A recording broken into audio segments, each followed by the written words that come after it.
You know, as much as I love Spider-Man and how in the last video I talked about how he's my #1 favorite superhero and he's the best, oh my god, the movie is just fucking incredible, which is all true. If I had to pick a number two,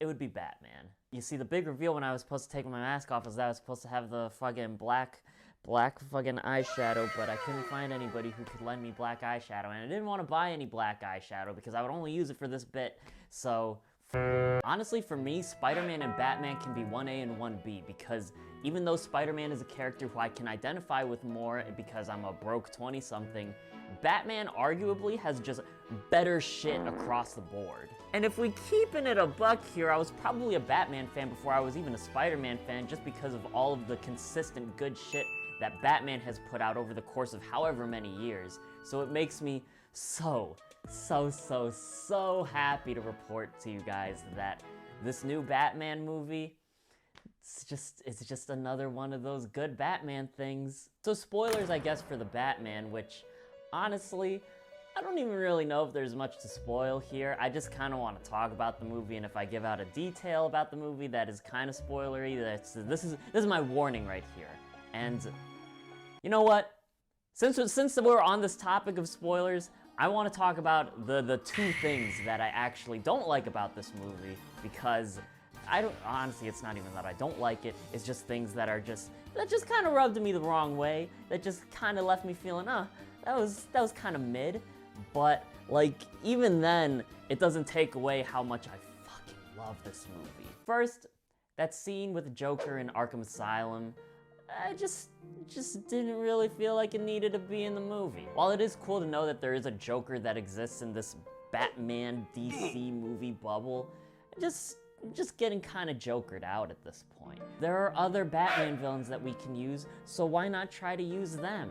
And I mean, I guess that's not necessarily to say that, like, Joker is gonna be in the next Batman Robert Pattinson movies, but at the same time, let's give these other villains some shine, right?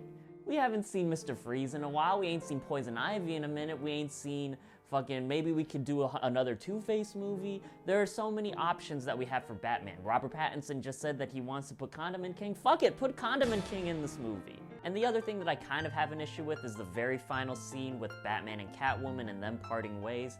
I just think that that's kind of like a bit of a whimper to end the movie on, for it to be the real, like, final scene. For me, this movie ending with Batman and Selina parting ways make it seem like that this relationship was a big part of this movie, and it was, like, essentially the core of this movie, when really, like, even though it's a very important relationship and I like the chemistry that they have together, it's not the most important thing. That's not what this movie is about. It's not about the relationship that Batman has with Selina. But even though I'm feeling kind of mid on those last two scenes, it does not at all take away just how absolute peak cinema this movie is. I want to get out of the way that it's very hard not to think about the previous Batman movies, especially the Dark Knight trilogies, when watching this movie. But I also want to say that while I love those movies, most of those movies, especially The Dark Knight and Batman Begins, this movie is the most accurate portrayal of Batman in live action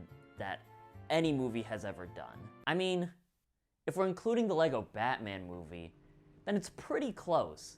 But if we're just talking about the live action movies, this shit is like a 40-point blowout in favor of the Batman. Trying to set aside, like, the Batman shill in me and, like, the dignified film critic in me is just so hard to do with this movie, because even though it's a great Batman movie, it's just a great movie in general, too. The cinematography is great. I love how dark this movie feels. The use of lighting and shadow just gives off that noir feel that this movie really wants to give off. This Batman movie is so different from previous Batman movies and just superhero movies in general nowadays, and blockbusters in general nowadays.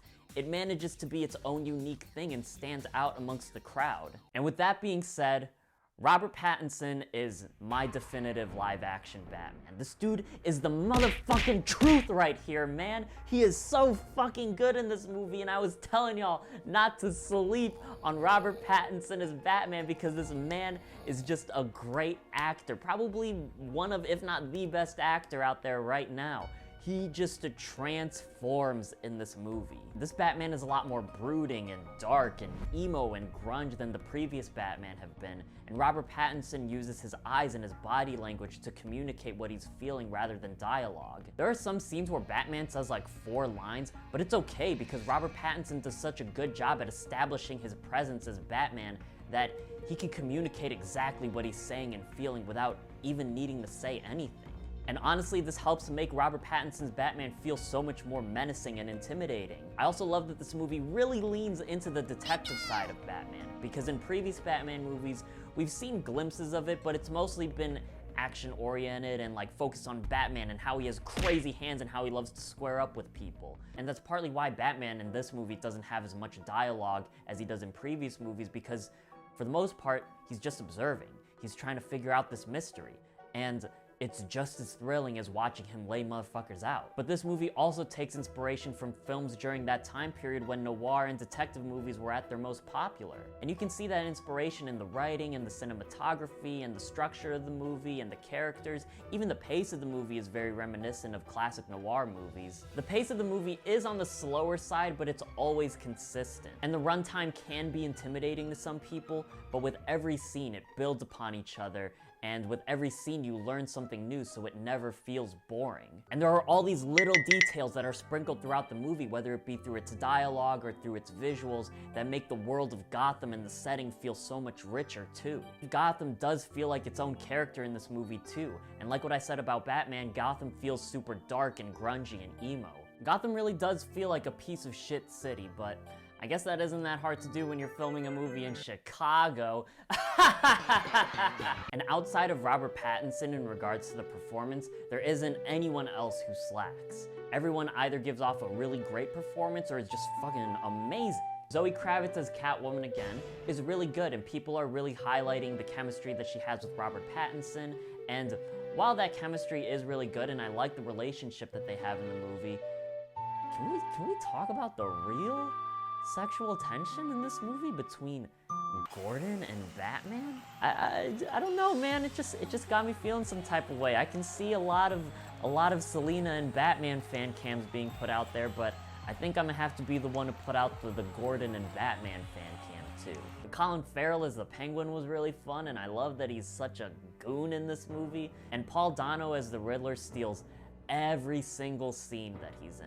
I really like that the Riddler's character in this movie is essentially just the he just like me for real meme that's like the Chainsaw Man panel, and he's also like a content creator serial killer, which, I mean, I guess in a way, he just like me for real too. Bruce Wayne is also portrayed very differently in this movie, because previously he would be played as like a billionaire playboy, whereas here he's more of like an incel actually. Where Batman is this Giga Chad Sigma male who has a jawline that can cut through steel, Bruce Wayne is just kind of a smelly, dirty virgin who needs to touch grass but still has a great jawline. All this Bruce Wayne knows is how to be Batman, and his identity is solely placed in that Batman persona. This movie does such a great job at showing Bruce's growth on how he can not just become a better Batman, but also how he can contribute to Gotham as Bruce Wayne. By the end of the movie, Bruce realizes that he has to be present as Bruce Wayne, and he can't just be this violent harbinger of vengeance as Batman. He wants to be a protector of people, and he can't be a protector of people if he's scaring regular people too. In Batman's intro scene, we have him beating the absolute shit out of these thugs who are harassing this guy, but once those thugs run away, the other guy who was being harassed was scared of Batman. Batman wasn't reaching out to help him out. In fact, the dude was like, "Batman, please, don't hurt me." This scene at the stadium and the shot where Batman is holding the flare-up, leading the people to safety, that's just what sealed the fucking deal for me, dude. This scene is my favorite scene in any Batman movie without even a fucking question. Seeing shit like this just, oh my god, it gets me so hyped because this is exactly what superheroes are about. That scene showed exactly why Batman is a fucking superhero, dude. Oh my fucking god, I love this movie so fucking much. I just want to grab this movie and bend it over and just spread its little ass cheeks.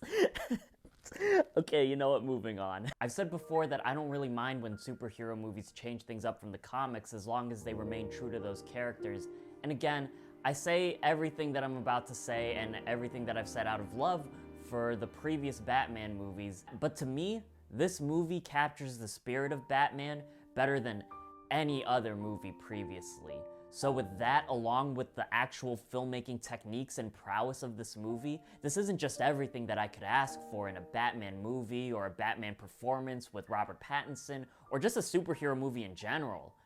This is everything that I could ask for in a movie. So, with that being said, I'm very, very happy to say that for the very first time on this channel, I'm feeling a 10. Feeling a 10 for the Batman. Thank you guys for watching as always. Make sure you leave a thumbs up if you enjoyed what you saw. I'm going on my little Riddler spiel right now. Make sure you subscribe in case you want to keep up with more videos from me.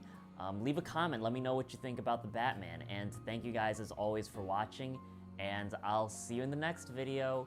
I promise to you I'm not a content creator serial killer. I'm a regular, well-adjusted human being. Thank you!